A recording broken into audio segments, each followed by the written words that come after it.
This is America on the Road, named Best Radio Show by the International Automotive Media Conference, and now in its 27th year on the air. Thanks for being with us as we bring you the latest automotive information from around the world. According to a new study, many drivers are using driver assistance systems in ways they shouldn't, and the results could be tragic for you. We'll have the details coming up. We don't like tragedy. We're going to try to avoid that, right, Chris? Recent federal legislation has thrown the EV market up in the air. Now the government trade regulators are in talks with their European counterparts to try to resolve the problems it has caused. We'll tell you more on that coming up. A lot of people are tearing their hair out on that one. And there are new developments in the partnership between Honda and Sony on electric vehicles. Pretty interesting stuff. So we'll have more on that to come too. America on the Road is brought to you by Mercury Insurance and DrivingToday.com. If you're looking to save some money, you should switch to Mercury for your auto and home insurance. Californians save an average of $670 with Mercury. So imagine how much you could save. Get a quote today at drivingtoday.com/auto insurance. That's drivingtoday.com/auto-insurance. You need that hyphen. Hi, I'm Jack Nerad. With me is Chris Teague. He lives at one end of the country. I live at the other. Each week we get together to talk about cars, the car industry, how to get the most out of your car dollar, just what's going on with cars.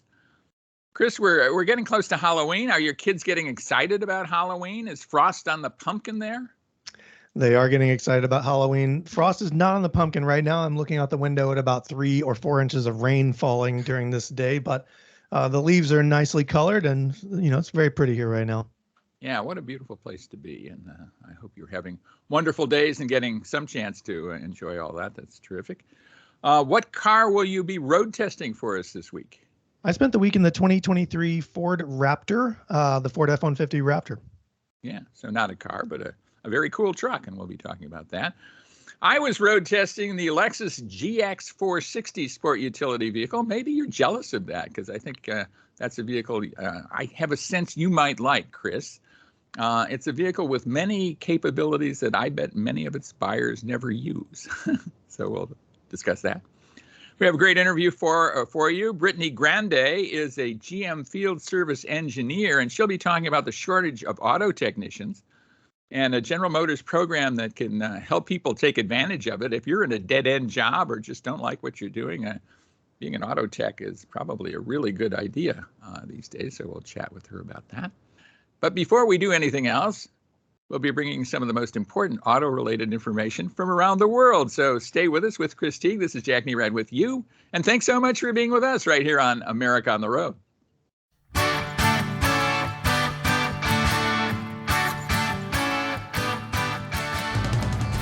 Welcome back, everybody, to America on the Road with Chris Teague. Jack Nerad back with you. News time. Interesting news I think we have this time around, Chris. I mean, almost scary news to me. I mean, there's a study from the Insurance Institute for Highway Safety that reveals that drivers are using advanced driver assistance systems in ways they shouldn't.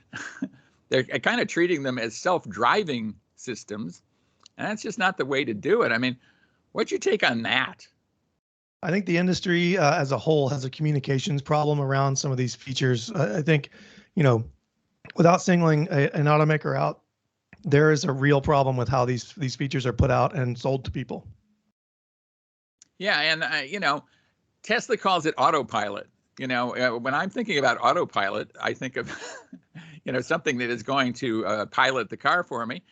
We see the General Motors ads with Super Cruise, and people are clapping their hands and having a gay old time in the vehicle. Happily, I think Nissan and Infiniti don't do that with their Pro Pilot Assist when they're promoting it. But these are 3 of the systems that were looked at by the IIHS, and they found that 53% of Super Cruise users, 42% of autopilot users, and 12% of Pro Pilot owners said they were comfortable treating their vehicles as fully self-driving. That is the quote. I mean, that's totally antithetical to what they're told about those systems. But the fact that they're doing that and they're out on the road doing that is a little bit frightening to me. It's more than concerning. And there are in-vehicle warnings in some of these vehicles that tell you, hey, put your hands on the wheel, or hey, look, look ahead, don't look down. So there should be no confusion there. I mean, because when you're actually doing this, there are some safeguards that kind of keep you in your lane, so to speak. Yeah.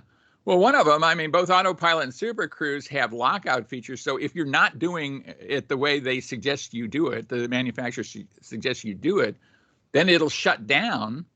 And a lot of 40% of users say that has happened to them.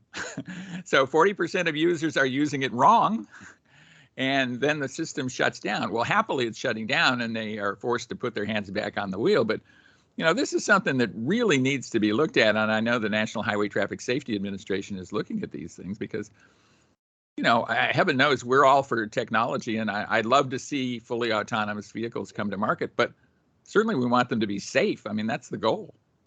Yeah, Tesla makes all the headlines because of just their background in the media. But this is a problem, like, as you said, with Cadillac Super Cruise and I assume Ford's Blue Cruise at some point in time. So it's going to take a lot of effort across the board. Yeah. And, this can be deadly. There are 37 investigations going on regarding 18 deaths in crashes involving Tesla vehicles alone with NHTSA. So, yeah, they had some big problems with stopped emergency vehicles and vehicles being driven into them, crashing on the side of the roads and things. So I agree with the investigation, but I think it's not just a Tesla problem. Not defending anybody. Yeah, definitely not just a Tesla problem. I mean, it's across the board. And the more of these systems we see, the more likely this is to exist out there. Well, switching gears a little bit, I mean, we have talked about the fairly recent, I guess it was in the summer, that there was federal legislation passed that really changed the way tax credits are assessed for electric vehicles. That has left many manufacturers who build their electric vehicles overseas out in the cold, not getting those tax credits. Many of the companies like Volkswagen, for example, in the European Union are up in arms over this. They have big plans to go EV. That could be good for the environment. They've got a big commitment to that. At the same time, they're building most of those vehicles overseas, and they feel like they're being left out in the cold here. So they're trying to get the status changed on this. I'm curious, do you think this is possible, Chris? I mean, this is legislation. This isn't just regulation. This is a passed law. Yeah, I think it's going to be an uphill battle for them. And, some of them, Volkswagen included, are moving manufacturing here to start complying with some of the regulations in the bill, right? So Kia is going to do that with the EV6 eventually. Volkswagen's building the ID4 in Chattanooga, but they've been gearing up overseas for years in preparation for this. So I can see how it feels a little like the rug has been pulled out from under them, at least in terms of the sales here. Yeah, as you well know, I mean, car companies are global. They operate globally. Car factories are giant investments. And a lot of times it makes sense to coordinate production for various countries in one plant that it happens to be located in a particular country. So to expect all of these vehicles to be built in the United States, I think, is just not realistic and kind of negative for the growth of EVs. I mean, we're more likely to see more EVs come into the market if some of them can come from overseas and get these federal tax credits. Yeah, we've kind of argued about tax credits a lot in the past, but I actually agree with you on this one. I think this is one part of the bill that could have had a little bit more thought. Well, I'm sure they put plenty of thought into it, but they could have had a little bit more input from the industry before they went down this path, because I think it place some limits on growth. Yeah, definitely. Well, we'll see what unfolds on this. I mean, we don't want a trade war with the European Union to go with all the other economic ills that we're looking at now with high energy prices and, a looming recession and incredible amounts of inflation. So we'll see what goes on there. Hopefully better days are ahead. Well, better days might be ahead for Sony and Honda. I think we've talked about this before a little bit. I think those are two companies that maybe have lost a little bit of their luster, or the luster that they had, a decade or so ago. And I think they're searching for that again in a joint venture to make electric cars and sell them in Japan, sell them in the United States. Those are the first two countries where they plan to do that. They have now announced that they plan to deliver their first electric vehicles from this joint venture in 2026. That is interesting. A lot of these EVs will have software developed by Sony. We've talked about this. I think we talked about this in the past show. These software-enabled, software-defined vehicles. So there would be recurring revenue from entertainment and other services within the car.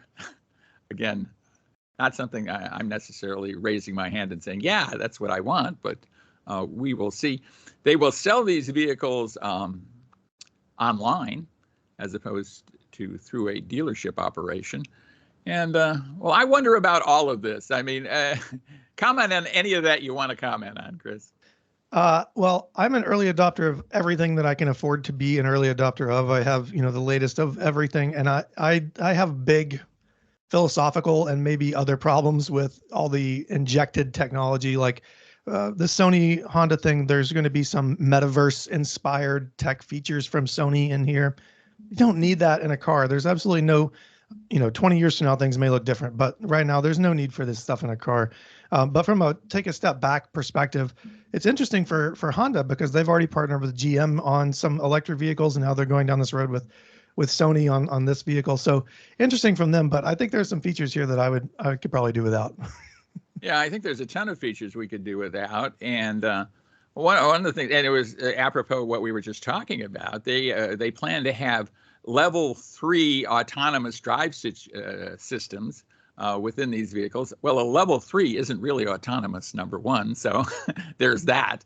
But driver assistance systems that you would pay for. Think if you thought you had it and didn't keep up your payment, or your credit card got changed or something like that, and you suddenly didn't have this system that you thought you had.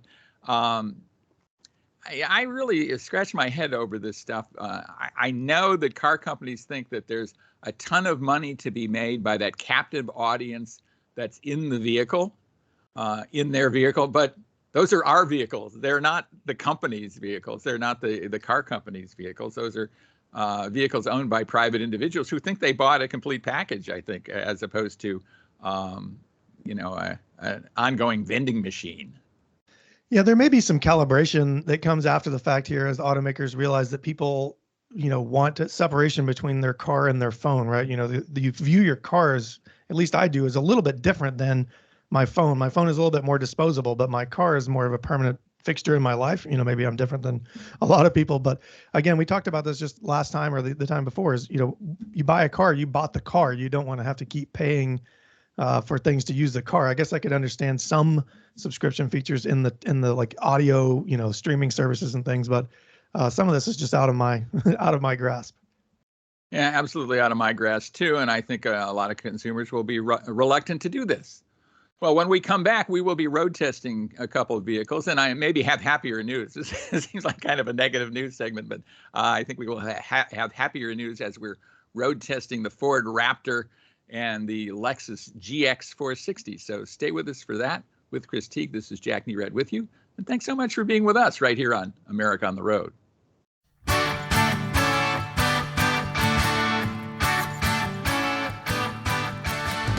Welcome back to America on the Road with Chris Teague. This is Jack Nerad with you for Road Test Time, one of our favorite segments, maybe my favorite segment. I like them all, but this is certainly a segment I like a lot because, heck, I like driving cars and I like talking about them. Chris, you had a really cool vehicle to talk about this week. I mean, it strikes me perfect for where you are at the time of year you're in.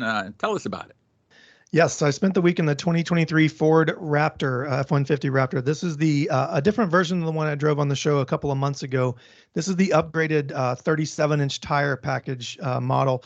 It's a few $1,000s more expensive than the 35-inch tires, which are standard, but I think there's some differences here that maybe make it worth the money for some people. So, backing up, the truck starts around $77,000. My test truck came in at $87,000. We'll go into some of the reasons behind that when we get to them. But it's got the same twin turbocharged 3.5 liter V6 that the standard Raptor has, 450 horsepower, 10-speed automatic transmission, 4-wheel drive, the bevy of off-road upgrades, Fox shocks, selectable drive modes.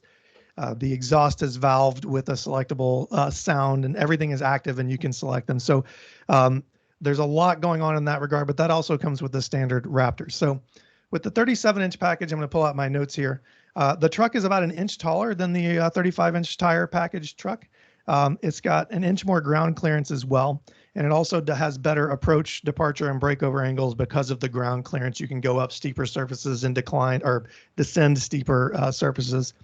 But on top of that, you lose an inch of suspension travel. So you get some and you give some back. So Jack, have you driven the new Raptor, and what do you think about it? I don't know if you've driven a 37s. I haven't driven it with 37s, I don't think. I don't remember doing that, but it's just such a cool truck with so many capabilities. I love the off-road abilities it has. I mean, the only thing that really stands in its way, in my opinion, as an off-roader is its sheer size. Otherwise, I mean, it does everything. Yeah, it is quite a large truck, and as we were discussing before the show, the large tires don't make it any easier to maneuver, especially parking lots, city streets. I live in New England. Everything here is very compact from having been built 300, 250 years ago. So it can be stressful at times, and I don't think an $87,000 truck is one that a lot of people can buy and only drive on the weekends. So that's something to consider, but it's also true of the large Chevy, the ZR2. It's also true of the Ram TRX. So this is not a Raptor unique issue, or even an issue for some people. So the upside here is that the ride is almost glassy smooth. So the larger tires, the standard truck is already very smooth. It kind of glides over most everything. That's what it's designed to do. But the 37-inch tires soak up that much more of, potholes, road cracks, curbs, anything you really want to get in your way. Right. Yeah. It's very capable of soaking up all those things. Inside, my truck had a blue leather package, which added a couple $1,000s to the price tag in addition to the 37-inch tires. You were in blue heaven, Chris. I mean, you love blue interiors. I mean, this is you. Yeah, blue truck with a blue interior, and I'm wearing a blue shirt, my favorite color. You can't beat it. So gorgeous interior in this truck. You can get a panoramic sunroof and some other luxury features, but even without those things, I mean, there's really not a lot that you're left wanting in here. So as I mentioned, blue Alcantara, navy blue leather works really well with the interior of the truck. I think it looks fantastic. You got a 12-inch digital gauge cluster. It's configurable, so you can show different truck information, performance metrics and things. And then you have a 12-inch touchscreen that runs Ford Sync 4. So we've talked about this in the past. That's one of the better infotainment systems. It's not as colorful as some, but at the upside of that is easy to use, and it can run 2 apps at the same time. So you can, fiddle with climate controls while the music is playing, or look at a map while you're doing something else. And so it works really well on the large screen. It's very responsive. Some people bemoan screens. I just got done talking about how much of a nerd I am. So I do like the screens, and I do appreciate that it's a simple system to use, because I do think some are very complicated. But on the upside here as well, so for me as a family guy, if I were to buy this truck, I would want to make sure that it has all the safety features that you would want. And it comes standard with Ford Copilot 360. So it's got blind spot monitoring, rear cross traffic alerts, lane keep assist, forward collision warnings, and the whole wazoo there. So Jack, I think we've talked about this before. This is probably the third Raptor I've reviewed on the show, and I can't think of a better of the off-roady trucks that I would rather have. I mean, the TRX has more power. The Raptor R is going to have more power later on, but I think this V6 Raptor is kind of the sweet spot for me with off-road trucks, if I had the money to buy one and needed one. Yeah, I mean, it certainly is a good one. I have a soft spot for the TRX too from Ram, but it's certainly a terrific vehicle, no doubt about it. I agree. And I was driving a vehicle with a lot of off-road abilities too, although I'm not certain that they're used very much by a lot of people who buy this vehicle. I'm talking about the Lexus GX 460. And I think if you look at, it's hard to talk about this vehicle without talking about the Lexus RX, which is the 800-pound gorilla within Lexus, right? It's kind of the franchise. The Lexus people have more than admitted that. And so if you look at the GX as supposedly a more expensive and maybe bigger brother to the RX, it's just not that. It's a completely different kind of thing. And it really has a lot more in common with the Toyota 4Runner than it does with anything else in the Lexus line. And it's really, in many ways, off-road oriented. This is a 7-passenger, 3-row, separate body and frame vehicle. That dates way back. It dates, back over a decade. It has a V8 engine, one of the few vehicles that is still out there with a V8 engine, a very wonderful V8 engine, powerful and is silky smooth, as they say. And so I'm wondering, for the right people, this is a terrific vehicle. For those who are just, picking up kids at soccer practice and running around the suburbs, I'm not sure that the GX is what they think it would be, which is kind of a zootier Lexus than the RX is. That's kind of the preface going in. I was testing a Blackline Special Edition model. That, of course, has this blackout treatment that seemingly is everywhere. I just bought a new mouse. I dropped the Apple mouse and broke it. And so I had to buy a new one. And the new one came in black instead of white. So even my mouse has a blackout treatment. But this has a blackout treatment where a ton of stuff is black. Black roof spoiler, black radio antenna, black headliner. I could go on and on. Glossy black 18-inch wheels. It even has black wood trim. The wood trim is finished in black. So go along with that. As I tested it, it was about $68,000. So not an inconsiderable sum for a vehicle this size. Not the most commodious third row either, but it does have that. And then it has a ton of off-road driver aids. It has multi-terrain select, so you can choose from multiple modes. I guess that's a good thing. It has downhill assist control, which is good. And then it has crawl control, which is essentially cruise control when you're going really slow off-road. When you have this, and because it has a 2-speed transfer case, that also kind of separates it from so many of the crossovers we're seeing. This isn't really a crossover in a way; it's a traditional SUV. I'm rambling on about the GX. I know you have opinions about it, and I think you probably like it. I'd like to hear your thoughts. I do like it. And you're right about it not being the sort of typical Lexus, right? So you've got the NX, the RX, and the, that sort of the line. And then you've got the GX and the LX at the top that are I say the top, but they're the off-road models. I drove a GX from Knoxville, Tennessee to Atlanta and then back and then up into the Smoky Mountains and did some trails.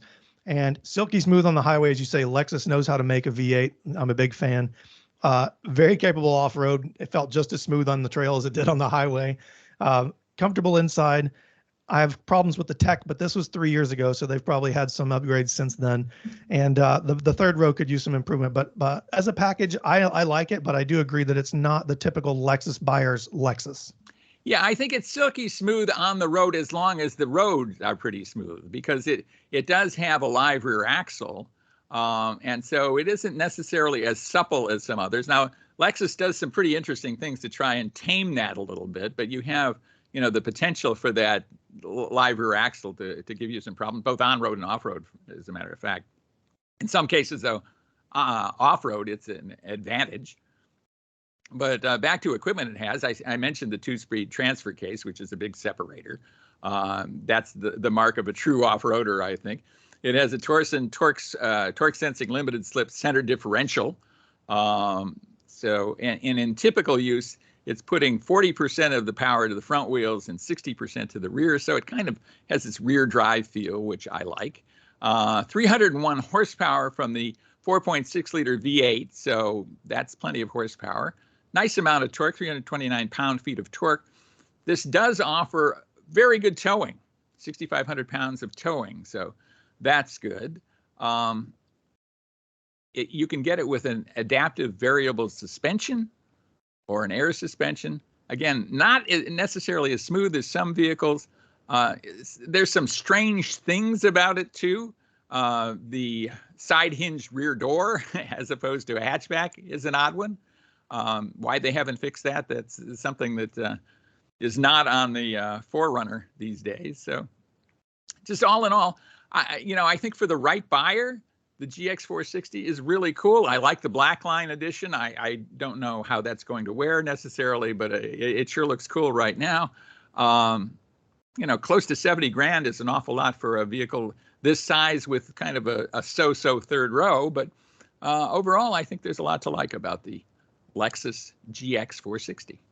I agree. I think predicted reliability is probably a big advantage over some of its competitors, maybe up the value down the road for long-term ownership. But for the right buyers, you say it's an excellent vehicle. Yeah, I mean, no doubt about the fact that it is rugged and it will last a long time. I think that's absolutely true. And so that's the Lexus GX 460.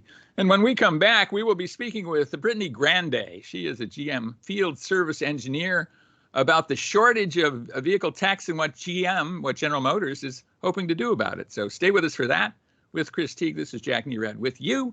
And thanks so much for being with us right here on America on the Road. Stay with us.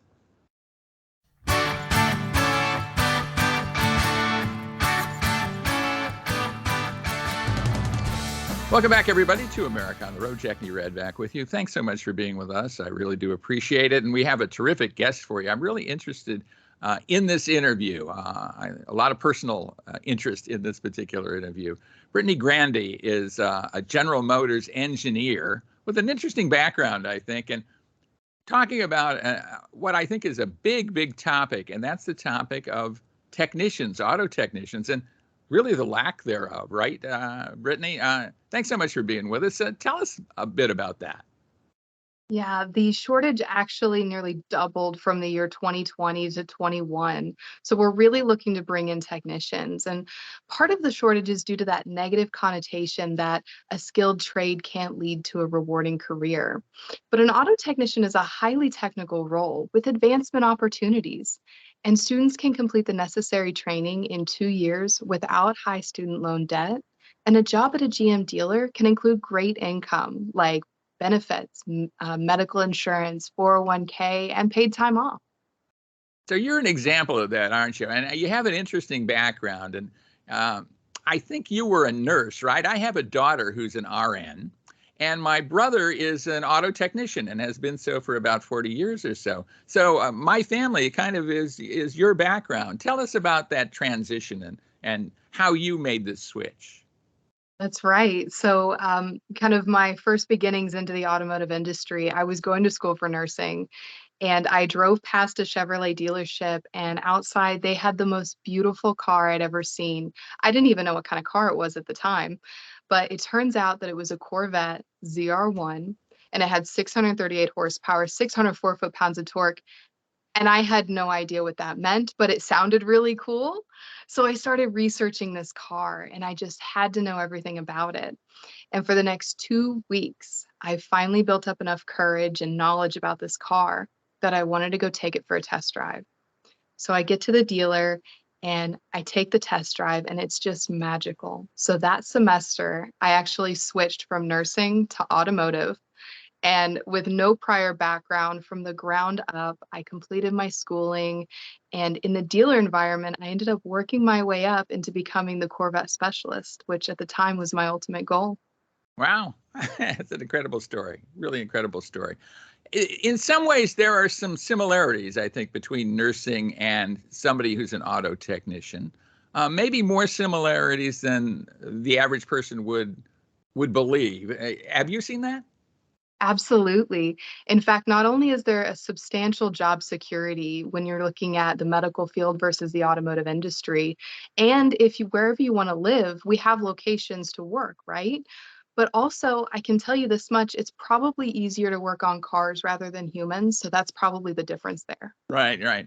A car will die kind of figuratively, but a human could die quite literally, and that's a much worse outcome, isn't it? What do you like about being an automotive technician? I mean, it seems like it's something you're excited about. You're excited about cars, but tell me what excites you about your job day to day. What excites me is the aspect of problem solving and figuring things out. It also creates a sense of independence for me, right? You know, as I'm driving down the road, if anything happens, I know how to fix it. And so there's that sense of independence that I just love. And I think that for people that never grew up in the, automotive world or in a shop, never knew anything about cars, this could still be a career for you. You know, if you're someone who is just naturally curious how things work, or maybe you do like solving puzzles or just working with your hands in general, this could be a career for you. Let's talk about perceptions of automotive technicians. I mean, there is that perception that, you've got grease under your fingernails and it's a kind of a dirty job, and it takes a lot of physical strength. And is that really the case these days, or is it somewhat of a different job? That's definitely a common misconception. And the role of an auto technician has changed dramatically throughout the years. We're talking about a highly technical role that has um, m- changed so dramatically to meet the evolving technology. So if you've seen a technician in recent days, as they're going up to diagnose a vehicle, they're not holding a wrench, they're holding a laptop. And so it's this use of computerized tooling that has really changed the dynamic. And especially when we talk about the EV vehicles, the tooling changes as well. But whenever we talk about, pushing and pulling and the physical aspects of this job, that has changed too. And I want to make note, let's say that you're someone who weighs 150 pounds, and you need to torque something to 250 foot-pounds. Well, there's a tool for everything, including a torque multiplier, which would make that job easy. Yeah. Well, a lever is a nice torque multiplier right there, right? Absolutely. Very, very simple torque multiplier. Um, let's talk a bit about schooling. There is, I think, a perception out there that everybody's got to get a college degree, and everybody's got to get a degree in like a quote unquote professional field. Now, certainly being an auto technician is a professional field, but tell us about the schooling and what happens these days. Absolutely. So with the GM ASAP program, it's actually a two-part program. And so at GM, we understand that shop experience is just as important as classroom training. And so while you're getting the classroom education, you'll also be paired with a dealership through a paid internship. That's right. You're going to get paid while you're going to school. And at the end of 2 years, you'll receive an associate's degree. And then as you've been working through that dealer, you can continue to get those great benefits that we talked about earlier. Yeah. I mean, you can get your foot in the door in a dealership, do work, be paid for it as you're learning, as opposed to spending literally tens of thousands of dollars on a degree that might never get you a job. In this instance, I think without being guaranteed of a job, you have a really good opportunity as a trained technician to get jobs all over the country, don't you? Absolutely. And we have 51 GM ASEP schools across the United States, and you can find them by going to bringusyourtalent.com. Yeah, good stuff. Good stuff. So that's out there. What do you think people, let's say kids in high school, should think about as they consider what their career is going to be and how they're going to support themselves as adults? I mean, that's something that you went through a lot more recently than I did, I think. Tell us about that. And that's one of those key things. The only reason that I went into nursing was because my mom said, "Hey, there's good opportunity there. Maybe that's what you should do." Because I was confused just like everyone else is at that time. So I would say to those, consider this as a career path, just like the things I mentioned. If you are great at puzzles, like working with your hands, or you're just generally curious about how things work, this could be a career path for you. Well, another thing that people think about the workplace is that it's totally male dominated. The auto industry is male dominated. Certainly that has been the case over time. Probably they're looking at the service department as being male dominated too. What's it like being a woman in that kind of situation? I can tell you that it's not uncommon for me to be the only female in the room, but I trust my training and I know that I'm qualified to do any job at hand. I'm GM World Class certified and I'm also ASE World Class certified, which is about one of 2,000 people total, but only 1 in 10 women in history have accomplished that. That's amazing. That's terrific for you. Terrific. Thank And you you. have to keep that training up, don't you? I mean, we're seeing new stuff. You talked a little bit about the transition to electric vehicles. There's some question about what that's going to do to service departments. There's some people who suggest that cars will need a lot less service going forward. But that doesn't mean that we'll need less technicians, does it? That's correct. So as the training does continue, we do see the shift in the EV maintenance items. And so what we're doing is we're eliminating oil changes, obviously, and oil waste. but we're also going to have things that we're familiar with on these vehicles. You know, we still have four tires that contact the road. Those need to be properly maintained and aligned. And then, although EV has some specifics to their braking system, we still have base brakes such as brake rotors and brake pads, things we're familiar with. Mm. Have you done any work on EVs up till now, or is that still in the future for you? I have done some work on some EVs. And tell us Um, what's it like? I mean, was it an interesting challenge? What was it like? to me, it's really no different because when you're a service technician, or you're just working on vehicles in general, you know, what you're doing is you are problem solving. That's the main thing. And that's something that men and women both do well, by the way. And so when you're working on these vehicles, it's not a question of, you know, how different is it? It's just applying the same diagnostic process. Right. And the diagnostic process these days is really aided by computers, by those. I even get codes in the driveway here, and I'm telling my daughter, "Oh, this is what's wrong with this," and this is maybe a problem. This is probably not a big problem. You're really helped out by technology these days, aren't you? Definitely, yeah. And a lot of the tooling has changed, and like we talked about, the environment changes around that. So we're almost looking at service technicians more as computer technicians nowadays, right? Yeah. What do you think the future is going to hold for service technicians? I mean, you have a long career, I imagine, ahead of you. You're looking forward to that. What's it going to look like? Absolutely. I think we're going to continue to improve, especially with the launches of our EV vehicles. You know, we've seen the Hummer and the Lyric come out. I think these are super exciting times, and it's really not a part of history that we've seen before, right? And so, as we get these new technicians in, we want to bring in that talent, but we also want to retain what we have. And GM recently launched the GM Excellence Technician Program, which is something that I'm super excited about. And that's where we recognize our current dealership technicians through quarterly rewards. Yeah, nice. So this can be a very lucrative career, a good career with a lot of prospects everywhere across the country and really around the world, but certainly, in every state in the union, you're going to find vehicle service. So it seems like a great career. Let our listeners know again how to get in touch, how to maybe approach this. Absolutely. If you're someone who's just interested in how things work, or maybe you just like working with your hands, you can go to bringusyourtalent.com, check us out, and see if this is a good fit. Yeah, bringusyourtalent.com. And it's something that you would recommend to a lot of people, isn't it? 100%, yes. Yeah. This is such a rewarding career, not only for the independence factor that I mentioned earlier, but also, there's a reward factor for fixing something.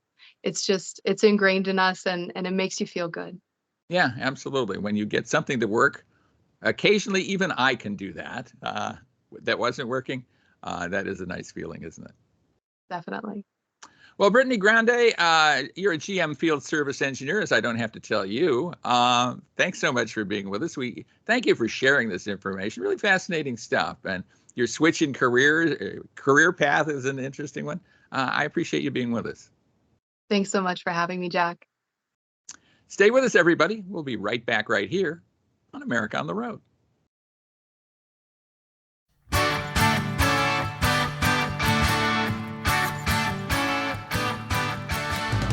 Welcome back, everybody, to America on the Road with Chris Teague, Jack Nerad with you. And we're so glad you're with us on America on the Road. We appreciate it. And Chris, we've come to listener question time. I think we have a really interesting listener question, and I want you to respond to this.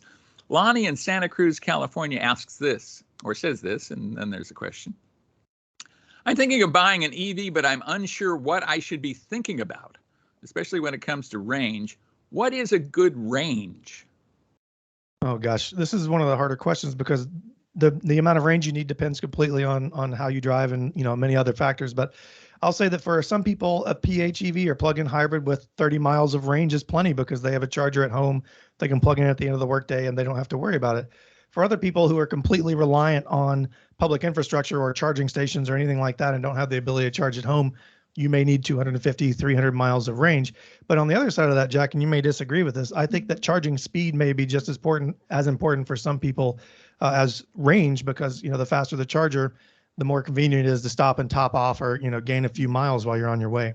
Yeah, I completely agree with that, Chris. And I think we're going to see more and more coverage of that. And we're talking about it, I think, when we do our road test now, is, how quickly you can recover some range. And I'm wondering, and I think as we move forward from the early adopters who are happy to, put themselves through some mental gymnastics and everything else to have an EV, if people are going to be comfortable with plugging in every night. I mean, it's not like, putting your watch on the charger or, putting your phone on the charger or something like that. There's something to be done there. I mean, there's a physical effort that has to be made, and you know how all of us love that. I think the more range, the better. But for every mile of range you add incredible cost. So, your advice is good about balancing out what you need in terms of range. And if you can recharge all the time, maybe range is not 200-mile or 300-mile range isn't as important. It really is kind of personal choice, isn't it? It is. And just to note, the industry is changing. People are working on wireless charging for EVs and, solid state batteries that will revolutionize the industry. So this conversation may look different in a year or two than it does today. Yeah, and I think a lot of things are going to happen on that score. And we're going to, maybe see vehicles with electric vehicles with so much range that range is not an issue, right? On a full charge, if they have 500 or 600 miles of range, you're never going to approach the end of your range if you do some reasonable charging, and maybe kind of fill it up the way you would fill up a gas car. So that's going on. Well, Chris, always great to do the show with you. Thanks so much. You as well. Thanks everybody as well for listening. If you like what you heard, I'll direct you to the sportsmapradio.com website. There you can find the show on the Saturday morning schedule. You can find our podcast on all major platforms, as well as a formatted radio version of the show. Right. And our thanks to the SportsMap Radio Network stations, and our thanks to the SportsMap Radio Network stations for carrying America on the Road. We appreciate that. And we appreciate you listening to America on the Road. So thanks for being with us. So for Chris Teague, this is Jack Nerad saying, join us again next week on another edition of America on the Road.